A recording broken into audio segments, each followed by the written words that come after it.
All right, Emily, we're going to watch your breaststroke here from straight on. It's always good to have a couple different views to see if there's anything else that we see going through your breaststroke. Right here, you can see you're almost at the furthest end of that stroke, and your head is just starting to break that surface, which is good. It kind of helps get a good timing.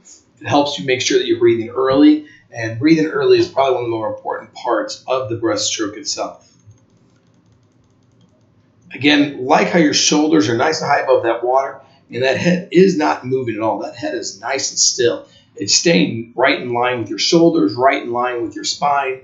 That's one of the things we try to get people to do on breaststroke all the time. And for some reason or another, we have people do a lot of chin bobbing. You are not. You are doing exactly what we want to see you do. And as your hands start to push forward, you can see that head just kind of fall in line with your hands and with your shoulders.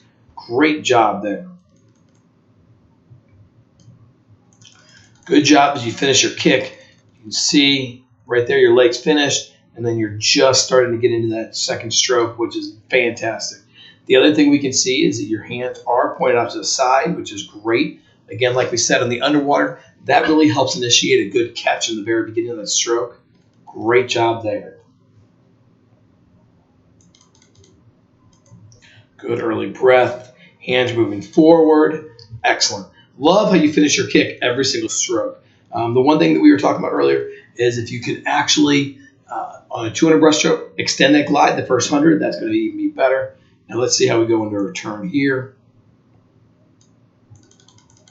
So still a little bit late on that turn. You can see that your legs are just still finishing the kick, and you're just not touching that wall. So do make sure we judge that wall a little bit better.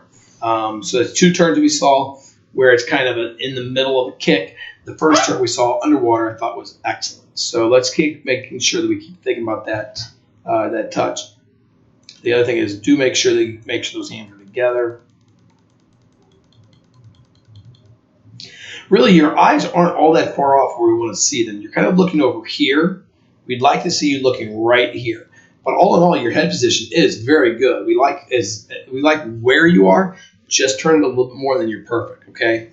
But the other thing is you've got to let that hand come off that wall a little bit quicker so it slides right behind your ear, so you're kind of watching it as you do. Great job of keeping your shoulders in that water.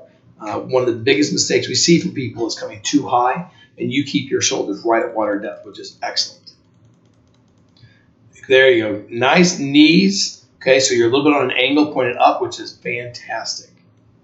As you push off, you can see you start to turn to your stomach. Again, we can kind of tell that we're not a very tight streamline. All this blue water that we can see right in here, wouldn't be able to see if you lock those elbows behind your ears. So stack those hands one on top of the other, lock your elbows in, and make sure that's streamlined. Because really, the fastest point you are in a race is your start, right? But the second fastest point you are in a race is on your turn. So if you get that streamline tight, everything else is going to be even better. All right, so work that streamline. Dolphin kick there was with the pull again, so we know we've got to work on that. And then again, you can kind of see your hands are out to the side here, which I like to call angel wings. So if you look at, here's your shoulders and here's your legs, you want to make sure those hands are staying on the inside of those legs, right on top of those thighs, not out to the side there. Again, great job of the first stroke coming up. You're not starting that pull too quickly. That's excellent, Emily. Absolutely love how you break into that first stroke. Well done.